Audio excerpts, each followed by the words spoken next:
mas Deus é bom. Terminando o livro de Daniel, vamos lá para o capítulo 11, o finalzinho dele, e a gente faz o capítulo 12 hoje, se Deus quiser. E já iniciamos o livro de Apocalipse. Cíntia, graça e paz. Cíntia tá sempre na cozinha, né, Cíntia? Você não cansa da cozinha, Cíntia? Já cozinha o dia inteiro, Cíntia. E aí chega em casa, vai pra cozinha de novo. Ela tem um imã, gente. A Cíntia tem uma doceria, gente. Vocês não estão entendendo o que é essa mulher na cozinha. Nós temos a Adriana, que é também doceira aqui no grupo, né? Tem a Cíntia, tem uma mulherada boa de mão aí, mas a Cíntia em especial. Eu gosto demais das coisas que ela faz. Sempre que eu posso, eu vou lá pegar uma guloseima e é muito bom. Se vocês estiverem aqui por Santo André, passem lá e pegam um bolo da Império. É uma delícia as coisas que ela faz. Deus prospere cada dia mais, viu, Cíntia? Em nome de Jesus, você e seu esposo. O esposo dela é pastor também, uma bênção, um homem de Deus. Tá lá pastoreando uma família de Jesus, graças a Deus. Márcia, graça e paz. Maria da Penha, graça e paz que foi chegando aí. Vamos lá, gente? Daniel, capítulo 11. Graça e paz a todos aí. Amém. Vamos dar o finalzinho aqui. Eu acho que eu parei no versículo 33, 34, acho que foi isso, né? Que eu até tentei finalizar o livro, mas eu percebi que a gente ia dar uma resumida muito forte.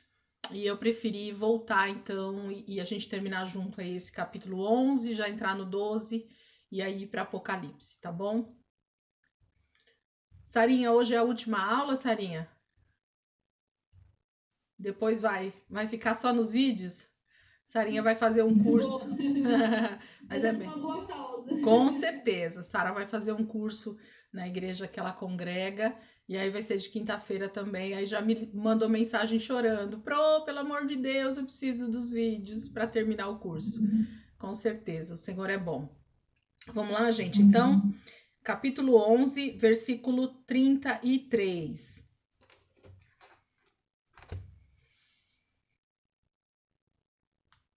Capítulo 11, versículo 33 diz assim: Aqueles que são sábios instruirão a muitos, mas por certo período cairão a espada e serão queimados, capturados e saqueados. Quando caírem, receberão uma pequena ajuda, e muitos que não são sinceros se juntarão a eles. Alguns dos sábios tropeçarão para que sejam refinados, purificados e alvejados até a época do fim, pois isso só acontecerá no tempo determinado. Então, Daniel está colocando isso tudo aqui para nós, de um período que realmente já está acontecendo, né, naquela visão, naquele período que ela está ali, Dona Lourdes chegando aí, e a gente sabe que esse período da grande tribulação, em que realmente esse anticristo vai reinar, vai ser um período realmente de muitas dificuldades para os santos, de muitas dificuldades para os eleitos, de muita dificuldade para aqueles que vão resistir, né, a essa adoração ao anticristo. Então, Daniel está falando sobre aquele reino naquele momento que aqui ele está falando sobre a Grécia e sobre um pouco do Império Romano, mas a gente sabe que, como eu já falei para vocês, e a gente vai ver isso várias vezes, são profecias que se cumpririam, né, no tempo ali, dentro de cada um desses impérios, mas que ainda também vão se cumprir. Então, já se cumpriram e ainda vai se cumprir. Então, a mesma mensagem, a mesma profecia que Daniel deixa para o tempo dele e para os reinos que viriam ainda, depois do Império Medo-Persa, que é o momento que Daniel morre, então isso fica para o Império Macedônio, para o Império Romano também, mas fica para os nossos dias também. Então hoje a gente lendo o livro de Daniel, como eu já falei também, a gente consegue ter amplitude de toda essa visão, de tudo que está acontecendo no livro, a gente consegue dimensionar e consegue dar nomes para cada uma dessas figuras que vão aparecendo aqui. Cada uma dessas pessoas, esse panorama desses 4 reinos que Daniel vai trazendo para nós é algo muito claro hoje, para os nossos dias, a gente lendo esses capítulos. Versículo 36. O rei fará o que bem entender. Ele se exaltará e se engrandecerá acima de todos os deuses, e dirá coisas jamais ouvidas contra o Deus dos deuses. Então, assim, esse rei sempre é alguém que vai estar no poder, né? Então, está se falando desse anticristo, desse homem tão poderoso que vai se levantar e ele vai falar coisas arrogantes, como Daniel já falou um pouquinho atrás, e ele volta a falar aqui. O anticristo sempre vai vir, essas tipologias desses homens que abrem a boca para realmente falar tudo que é contra Deus. Então, isso já aconteceu e vai voltar a acontecer. Então, toda vez que esses homens abrem a boca, no momento em que eles tomam o poder, eles têm palavras extremamente arrogantes, eles se acham verdadeiramente deuses na terra, né? Eles são um verdadeiro Deus. Então, eles querem adoração, eles querem ser venerados, eles querem ser obedecidos de forma integral, eles colocam leis, eles estipulam como as coisas vão ser, eles se consideram realmente um Deus. E além disso, eles sempre vão querer tirar tudo que lembre Deus na terra. Então, sempre vai vir com essa mesma ênfase em tirar todo tipo de adoração e voltar toda essa adoração a eles. Então, é isso que sempre o anticristo vai fazer. E aqui no versículo 36, mais uma vez, Daniel vai reforçar esse período que está acontecendo aqui. E ele vai dizer assim, ó, o rei fará, versículo 36, quem chegou aí, o rei fará o que bem entender, ele se exaltará e se engrandecerá acima de todos os deuses, e dirá coisas jamais ouvidas contra Deus, contra o Deus dos deuses. Ele terá sucesso até que o tempo da ira se complete, pois o que foi decidido irá acontecer. Então, a gente já tem decretado, e Satanás, ele é o maior conhecedor de que há um decreto dado para ele desde Gênesis 3. Então, já existe uma palavra profética liberada da própria boca de Deus a respeito do tempo do fim, a respeito do julgamento final de Satanás e dos seus anjos, do lugar para onde eles vão, o que vai acontecer com a humanidade. Então, mais uma vez, durante toda a humanidade, de todas as eras, o trabalhar do diabo é fazer o máximo de pessoas saírem então desse lugar de adoração a Deus e passar a desobedecer a Deus, e passar a odiar a Deus, e passar a servi-lo como único Deus. Então, esse é o propósito desde a eternidade, de ser acima de Deus, né? Então, o anticristo, e no caso Satanás, o desejo dele é estar acima de Deus. Então, tudo que se fala a respeito de Deus, ele vai ser contra, ele vai dizer que não é bem assim, ele vai se colocar acima disso. Mas tem um tempo determinado para ele. Essa é a nossa grande esperança. Essa é a esperança do cristão, em ler a palavra e saber que tem um tempo determinado para que tudo isso aconteça e para que o reino de Deus, então, seja realmente estabelecido na terra. Essa é a nossa expectativa. 37. Ele não terá consideração pelos deuses dos seus antepassados, nem pelos deuses preferidos das mulheres, nem por Deus algum, mas se exaltará acima deles todos. Então, o anticristo, tudo que ficou para trás, quando ele se coloca no trono, quando ele se coloca no lugar de rei, ele realmente despreza todo o passado. Então, nada mais presta, somente ele é o Todo-Poderoso e é ele que deve ser adorado, ele é Deus e ponto final. Então, cada um dos imperadores, cada um dos reis que passaram pela terra, foi exatamente assim. Eles tentam apagar o máximo possível de toda raiz ou de toda lembrança de uma pessoa anterior a eles, porque eles querem ser o único a ser lembrado, ou o único a ser o mais adorado. Eles querem deixar uma marca registrada. Então, vocês podem ver que a maioria dos imperadores, ao longo da história da humanidade, os faraós, ou mesmo dentro desses 4 reinos que a gente estudou aqui bastante, eles sempre queriam deixar uma marca muito forte, que era a marca de alguém que era muito conquistador, uma marca de alguém que era muito, que venceu muitas guerras, que tinha muitos territórios, que tinha muitos soldados ao seu comando, que tinha muitas riquezas. Então, sempre esse é o maior intuito, né, desses governantes que se acham os próprios deuses na terra, né? Eles querem deixar uma marca registrada. Versículo 38, né?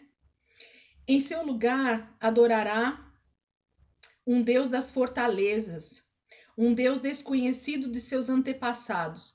Ele honrará com ouro e prata, e com pedras preciosas e presentes caros. Atacará as fortalezas mais poderosas com a ajuda de um Deus estrangeiro, e dará grande honra àqueles que o reconhecerem. Ele os fará governantes sobre muitos e distribuirá a terra, mas a um preço elevado. Aqui fala assim, que esse rei que se levanta para governar sobre toda a terra, ele precisa ter abaixo dele homens de sua confiança. Então, tanto o anticristo quanto esses grandes imperadores, eles tinham pessoas que eles precisavam delegar territórios que eram dele, mas que ele não tinha como estar em todos os lugares, né? O anticristo, nesse momento, esse homem personificado no anticristo, ele não tem como estar em todos os lugares, ele não é onisciente nem onipresente, né, como o nosso Deus. Então ele precisa de braços, né, de homens, de pessoas que o auxiliem. Então ele começa a presentear essas pessoas que ele vai sentindo que são seus seguidores mais próximos, que são as pessoas que mais o veneram, que realmente dão ouvido à sua doutrina. Ele vai começar a presentear essas pessoas. E a palavra fala que sempre vão ser presentes caros. Então, para aqueles dias, a gente imagina que eram ouro, prata, pedras preciosas, como o próprio Daniel diz aqui. Mas nos nossos dias, no século 21, que serão esses presentes caros que o anticristo vai presentear, esses governantes que vão estar ao redor da terra, que vão estar debaixo da sua autoridade, né? É poder, é dinheiro, é domínio, riquezas e tantas outras coisas, né? Títulos. Então a gente precisa estar sempre atento, porque a mesma forma que eles agiram aqui, esses anticristos, ao longo da história, vai agir no final também. Ele se levanta e começa a ter pessoas que são os seus braços e as suas pernas ao redor do mundo, para que ele consiga então governar de forma mundial. Então a artimanha é sempre a mesma, ok? Versículo 40. No tempo do fim, o rei do sul se envolverá em combate, e o rei do norte o atacará com carros e cavaleiros e uma grande frota de navios. Ele invadirá muitos países e avançará por eles como uma inundação. Também invadirá a terra magnífica. Muitos países cairão, mas Edom, Moabe e os líderes de Amon ficarão livres da sua mão. Ele estenderá o seu poder sobre muitos países. O Egito não escapará, pois esse rei terá o controle dos tesouros de ouro e de prata e de todas as riquezas do Egito. Os líbios e os núbios a ele se submeterão. Mas informações provenientes do leste e do norte o deixarão alarmado, e irado partirá para destruir e aniquilar muito povo. Armará suas tendas reais entre os mares, no belo e santo monte. No entanto, ele chegará ao seu fim e ninguém o socorrerá. Isso aqui aconteceu, na verdade, no domínio romano, né? Daniel está descrevendo uma troca de poderio aqui, mas ele também está falando de uma guerra que nós vamos estudar um pouco mais ela, e nós vamos nos aprofundar um pouquinho mais dentro de Apocalipse, que é a guerra do Armagedon, né? Então, essa disputa entre o norte e o sul vai se encontrar naquele terreno ali que é chamado de Meguido, né? O Vale do Armagedon, o Vale da Decisão, e essa guerra vai acontecer. E no finalzinho você vê aqui que ele fala assim, ó, no entanto, o último versículo que eu li, ele chegará ao seu fim e ninguém o socorrerá. E nós vamos ver que fala também lá em Apocalipse que essa guerra não vai ser vencida simplesmente por homens, por cavaleiros, por cavalos, por espadas, mas porque o próprio Jesus virá e então ele tomará essa guerra, né, para ele.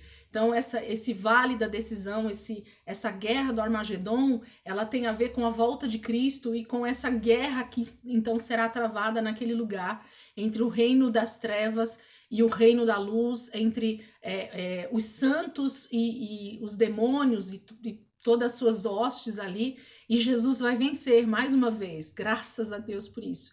E aí Satanás vai ser lançado numa prisão por 1000 anos. Então a gente vai ver bastante isso lá em Apocalipse, por isso que eu não vou me aprofundar aqui agora.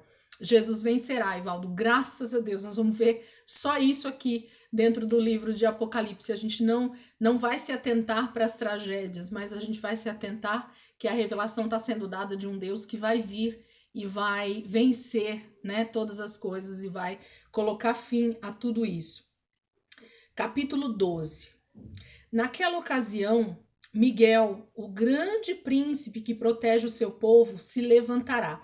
Lembra que a gente leu, acho que capítulo 10, mais ou menos, que também fala sobre Miguel, que ele é o anjo do seu povo. Ele cita exatamente assim para Daniel, né? Que o Miguel seria o anjo do seu povo. A gente percebe nesse versículo aqui também, mais uma vez reforçando, que existe uma proteção especial desse anjo, desse arcanjo, desse serafim, que a gente não tem a definição exata, mas que ele é o grande protetor do povo de Israel. Então, Miguel é um anjo destinado a proteger, a guerrear as causas de Israel. É isso que está sendo dito aqui para nós. Então, nessa ocasião da guerra do Armagedon, Miguel vai ser talvez aquele que vai estar à frente dessa batalha junto com Jesus, ou ele vai estar protegendo o povo durante esse período dessa guerra. Então a gente acredita que ele vai ser um dos precursores, ou uma das pessoas que vão estar à frente disso. A palavra está dizendo isso, ó. Naquela ocasião, assim como já aconteceu aqui, como eu falei para vocês, no combate entre o reino da Grécia e Roma, na invasão de Roma, vai acontecer mais uma vez também no tempo do fim. Então ele diz que naquela ocasião, Miguel, o grande príncipe que protege o seu povo, a mensagem não está sendo dada a Daniel, então ele está recebendo essa profecia, e essa profecia está vindo assim, ó. Naquela ocasião, Miguel, o grande príncipe que protege o seu povo, Daniel, se levantará. Então essa palavra está sendo direcionada a Daniel, que é um judeu. Então ele diz que Miguel vai vir e protegerá o seu povo. Haverá um tempo de angústia como nunca houve desde o início das nações até então. Esse período aqui está se falando justamente desse último período da igreja na terra, do povo na terra, dessa grande tribulação que já está chegando aí do meio para o fim, muito provavelmente nesse momento. Então, assim, nunca houve e nem haverá uma angústia, uma tribulação tão grande quanto nesse tempo que Daniel está descrevendo aqui para nós. Mas naquela ocasião, o seu povo, olha, mais uma vez o anjo falando para Daniel, mas naquela ocasião o seu povo, todo aquele cujo nome está escrito no livro, será liberto. Então vai acabar essa escravidão, vai acabar essa opressão, vai acabar esse domínio do diabo sobre a terra. Nós seremos libertos dessa opressão e desse domínio de Satanás. Então, é isso que a palavra está dizendo aqui. Multidões, versículo 2 do capítulo 12. Multidões que dormem no pó da terra acordarão, uns para a vida eterna, outros para a vergonha, para o desprezo eterno. Então, aqui eu também já vou dar uma deixa para vocês, que a gente vai entrar bastante nesse detalhe lá dentro de Apocalipse, porque vai falar sobre essa vinda e sobre esse julgamento e sobre ressurreição, que nós vamos ver dentro do livro de Tessalonicenses também. Então, quando Daniel está descrevendo isso, algumas pessoas interpretam esse versículo como se isso acontecesse ao mesmo tempo. E nós vamos ver lá nitidamente que isso acontece em 2 momentos distintos. Então, na volta de Jesus, quando Jesus aparece nas nuvens e há a transformação dos corpos de quem está vivo e há a ressurreição dos mortos, dos santos, daqueles que são, então, salvos, né? Naquele momento da volta de Jesus, os salvos já serão transformados, terão o seu corpo transformado. E aqui Daniel está dizendo, o anjo está dizendo para Daniel que naquele dia em que vocês vão ser libertos, em que Jesus vai vir e vai terminar com essa batalha toda, e vocês vão ser libertos, ó, versículo 2: multidões que dormem no pó da terra acordarão. Então muitos vão acordar. Aí ele dá 2 pontos, né? Uns para a vida eterna, outros para a vergonha, para o desprezo eterno. Mas isso não quer dizer, e nós vamos ver isso lá, isso que eu quero já deixar aqui bem claro, que esses 2 pontos aqui, eles não vão acontecer ao mesmo tempo. Os que vão acordar do pó da terra na vinda de Jesus são os salvos, são os santos, que vão então começar a reinar com Cristo e vão participar desse primeiro período. Os outros vão permanecer no pó da terra ainda até o dia do julgamento final, que é o grande trono branco, que a palavra vai falar no finalzinho de Apocalipse. Então aí a gente vai ver esse outro que vai acordar para desprezo eterno, para vergonha eterna. Daniel está tendo uma profecia a respeito de tudo que vai acontecer no fim, mas não quer dizer que as coisas acontecem exatamente do jeito que está aqui, em ordem cronológica ou em ordem ao mesmo tempo. Então a gente precisa ter esses entendimentos e lendo os textos para ir trazendo esses comparativos. Então Daniel está escrevendo isso para nós, dizendo que quando Jesus vier e trouxer essa libertação da opressão do maligno e vencer Satanás, vai haver a ressurreição dos mortos. A primeira ressurreição é a dos santos e depois, então, no julgamento final, a ressurreição dos não crentes ou daqueles que se levantarão para castigo eterno, tá? Então, isso aí nós vamos ver bastante dentro de Apocalipse. Versículo 3. Aqueles que são sábios reluzirão como o fulgor do céu, e aqueles que conduzem muitos à justiça serão como as estrelas para todo sempre. Então tá falando aqui do que vai acontecer com os salvos. O que vai acontecer com os salvos no dia nesse momento da libertação, depois que Jesus vier e vencer essa guerra e prender Satanás, né? E ele ser preso ali por 1000 anos. O que vai acontecer aqui? Aqueles que são sábios, lá no versículo 36, não disse aqui, ó, aqueles que são sábios instruirão a muitos, mas por certo período cairão a espada, né? Então fala sobre sábios. Quem são os sábios? São aqueles que realmente se atentam para a palavra e conseguem então falar do evangelho e conseguem levar muitos a entender a palavra e conseguem salvar a muitos através da pregação do evangelho, através de testemunhar de Jesus. Então esses são os sábios, esses são os salvos, que eles vão reluzir como o fulgor do céu, né? E aqueles que conduzem muitos à justiça, que salvaram muitos, serão como as estrelas para todo sempre, vão brilhar, vão reinar com Cristo, como nós vamos ver isso bastante lá em Apocalipse também. Versículo 4.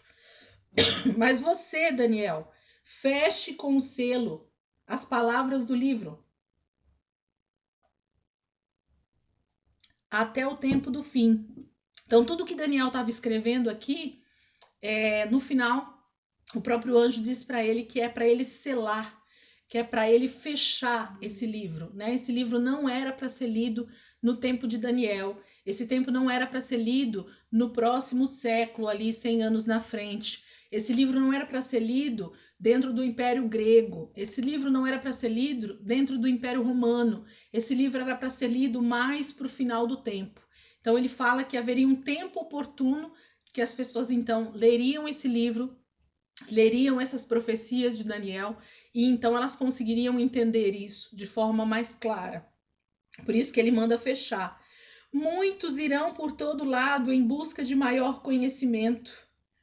Então eu, Daniel, olhei e diante de mim estavam 2 outros anjos, um na margem de cá do rio e outro na margem de lá. Um deles disse ao homem vestido de linho, que estava acima das águas do rio: quanto tempo decorrerá antes que se cumpram essas coisas extraordinárias? Então vamos ver qual é a visão que Daniel está tendo aqui.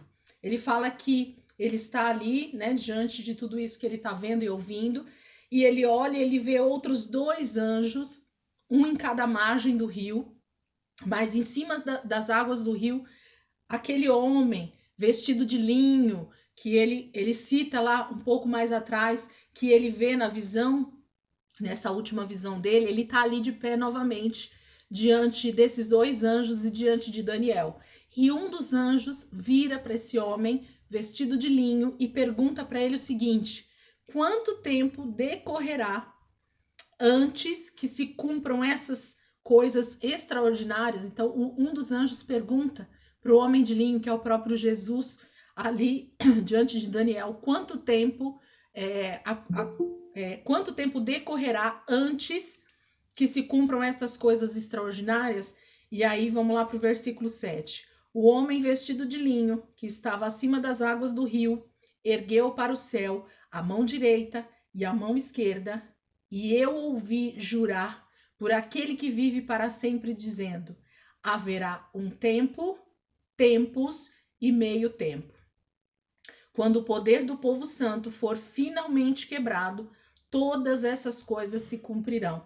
Então, o reino do anticristo tem um tempo determinado, tem um tempo estipulado, que é um tempo, tempos e meio tempo. Então, 3 anos e meio é o período final, que é o período mais difícil, que é o período onde ele acha que então ele venceu, é o período que a gente vai perceber que ele ganha as guerras, que ele toma o domínio, que ele muda as coisas, que ele profana o templo, como nós já lemos lá atrás. Ele coloca o sacrilégio terrível dentro do templo, no Santo dos Santos. Então, Satanás está simplesmente tomando conta da terra e então fazendo o máximo possível contra todos os santos e a igreja de Cristo, e a humanidade está perecendo debaixo das suas mãos. Mas esse é o tempo que o homem de linho, vestido de linho, diz ao anjo que é o tempo que vai acontecer para que tudo isso se acabe, para que essas coisas extraordinárias aconteçam. Quais coisas extraordinárias? O que está escrito no versículo 2 e no versículo 3. Multidões que dormem no pó da terra acordarão, uns para a vida eterna, outros para a vergonha e para o desprezo. Aqueles que são sábios reluzirão como o fulgor do sol, e aqueles que conduzem muitos à justiça serão como as estrelas para todo sempre. Então, o anjo pergunta para o homem vestido de linho quando que aconteceriam essas coisas aqui extraordinárias. Quando é que todo esse desfecho vai acontecer? Quando é que esse livro, então, vai estar cumprido? Quando é que essas coisas que estão sendo ditas a Daniel vão se cumprir? Então, ele dá esse período de 3 anos e meio. Então, a gente sabe que a última semana de Daniel, que a gente chama, né? Que é o período de 7 anos da grande tribulação, que a gente chama, que a gente denomina dessa forma, 3 anos e meio, que são os primeiros 3 anos e meio, vai ser aparentemente de paz, porque o anticristo ele está dominando, mas ele entra como bonzinho da história, ele entra trazendo paz, ele entra trazendo unidade entre os países, aparentemente tudo se vai para o lugar e ele faz muitas alianças, e é sempre assim, né? Sempre é o homem bonzinho da história. Ao longo dos impérios que foram entrando, se vocês lembrarem um pouquinho ou voltarem um pouquinho nas nossas aulas, vocês vão lembrar e vão perceber que cada um dos imperadores que entravam no domínio, nas guerras, eles entravam com uma aparente tranquilidade para o povo, porque eles se diziam melhores governadores, melhores governantes, melhores imperadores, eles iam trazer muito mais satisfação ao povo, mas passava-se o tempo, eles eram tão ruins ou tão maus quanto todos os outros que tinham vindo antes, e a opressão sempre era muito grande, e a cobrança de impostos sempre era muito grande, e a escravidão era sempre muito grande contra o povo. Então a gente sabe que sempre tem essa aparência de bondade, mas no final das contas, nos últimos 3 anos e meio finais, é que realmente ele se mostra quem ele é, e aí começa a fazer tudo que a gente tem lido aí, que esses antigos imperadores fizeram, as guerras e vir contra os santos e profanar o templo e tudo isso que a gente já tem lido. E não vai ser diferente, né, com o anticristo que vai vir aí para os últimos dias. Versículo 8. Eu ouvi, mas não compreendi. Por isso perguntei, meu senhor, qual será o resultado disso tudo? E ele respondeu, siga o seu caminho, Daniel, pois as palavras estão seladas e lacradas até o tempo do fim. Muitos serão purificados, alvejados e refinados, mas os ímpios continuarão ímpios. Nenhum dos ímpios levará isso em consideração, mas os sábios sim. Então, Daniel, ele mais uma vez, ele questiona, né? Porque ele está tendo toda essa revelação desse livro, de todos esses acontecimentos que hoje para nós ficam claros, mas que para Daniel realmente era um enigma atrás do outro, um mistério atrás do outro. E ele queria muito saber, né? Esse sempre foi o desejo de Daniel ao longo do livro, dos seus jejuns, das suas orações, e todas as vezes que as visões vinham, ele sempre questionava o anjo ou quem estava falando com ele queria saber um pouco mais, para ele poder então interpretar isso para o seu povo, passar isso para a nação de Israel, ensinar as pessoas sobre o tempo do fim, sobre tudo que viria, porque eles acreditavam que isso poderia ser muito em breve, né? Como o próprio livro diz, que essas coisas viriam a acontecer muito em breve. Mas o breve de Deus não é o breve do homem, né? Então, a gente sabe que tudo tinha um tempo determinado para acontecer. Mas Daniel, mais uma vez, queria saber o resultado disso tudo. E o anjo é muito claro e muito objetivo em dizer, Daniel, na minha palavra agora, tá? Não se preocupe com os dias que virão. Viva a sua vida até a sua morte física, que é isso que o anjo vai falar um pouquinho mais aqui abaixo. Então era para Daniel viver tranquilamente, porque o que Deus estava dando para ele era algo somente para ser registrado, era algo para ser escrito, para ser selado, para ser guardado, porque haveria um tempo, sim, que isso seria necessário para os estudos, para os sábios lerem, para as pessoas entenderem o tempo do fim. E aí sim haveria clareza. Então Daniel não precisava se preocupar naquele tempo, porque ainda iriam passar muitas gerações até que tudo isso realmente se cumprisse. Então Deus pede para mim e para você também não nos preocuparmos com o dia e a hora no sentido literal da palavra, mas que a nossa vida seja uma vida constante de estar nos pés do Senhor, estar meditando na sua palavra, para que quando as coisas começarem a acontecer ou elas vierem a acontecer, nós já estejamos alicerçados. E nada disso vai nos abalar no sentido espiritual. Por quê? Porque nós já estamos sobre aviso, né? A palavra fala. Então, é por isso que Jesus nos alerta, é por isso que a palavra traz todo esse entendimento para nós hoje, para que a gente tenha alicerce.